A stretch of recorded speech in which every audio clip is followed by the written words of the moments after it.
என்னால் ஜெபம் பண்ண முடியலம்மா, இந்த பிள்ளைகளோடையே நேரம் போயிடுது, என் வீட்டு வேலையிலேயே நேரம் போயிடுது, நான் ஆண்டவருக்காக ஒரு ஊழியம் செய்ய முடியலை, ஜெபத்தில் கலந்து கொள்ள முடியலை. ஆண்டவர் சொல்கிறா, முந்தினவைகளை எல்லாரும் சொல்லுங்க, நீங்கள் நினைக்க வேண்டாம்.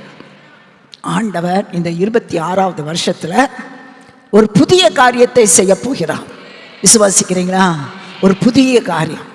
அந்த புதிய காரியத்தை ஆண்டவர் செய்ய போகிறார். இந்த இடத்துல சபையில் உள்ள மக்கள் தான் வந்திருக்கிறீங்கன்னு நான் விசுவாசிக்கிறேன். ஆனால் யாராவது ரட்சிக்கப்படாமல் இன்னும் இருக்கிறீங்களா? ரட்சிக்கப்படாமல் இருந்தால் இன்றைக்கு உங்களுடைய வாழ்க்கையை முற்றிலும் ஆண்டவருக்கு ஒப்பு கொடுத்துருங்க. ரெண்டாவது, நான் ரட்சிக்கப்பட்டுட்டேன், ஞானஸ்நானம் எடுக்காமல் இருக்கிறீங்களா? ஞானஸ்நானம் எடுத்தவங்களாம் கை வைத்து அல்லேலூயா சொல்லுங்க பார்க்கலாம். எல்லாரும் ஞானஸ்நானம் எடுத்துருக்கிறீங்க. யாராவது ஞானஸ்நானம் எடுக்காம ஞானஸ்நானம் எடுத்துருங்க. பரிசுத்த ஆவியானுடைய அபிஷேகத்தை பெற்றுக்கொள்ளுங்க. அப்போ தான் ஆண்டவருக்காக நம்ம என்ன செய்ய முடியும்? பெரிய காரியத்தை செய்ய முடியும். ஆண்டவர் இன்றைக்கு சொல்கிறார், ஒருவேளை 25வது வருஷம் வரைக்கும் பலவித கவலைகள், பாரங்கள், பிரச்சனைகளோடு கூட கடந்து வந்திருக்கலாம். ஆனால் ஆண்டவர் சொல்கிறார், ஒரு புதிய காரியத்தை நான் உனக்கு செய்வேன்.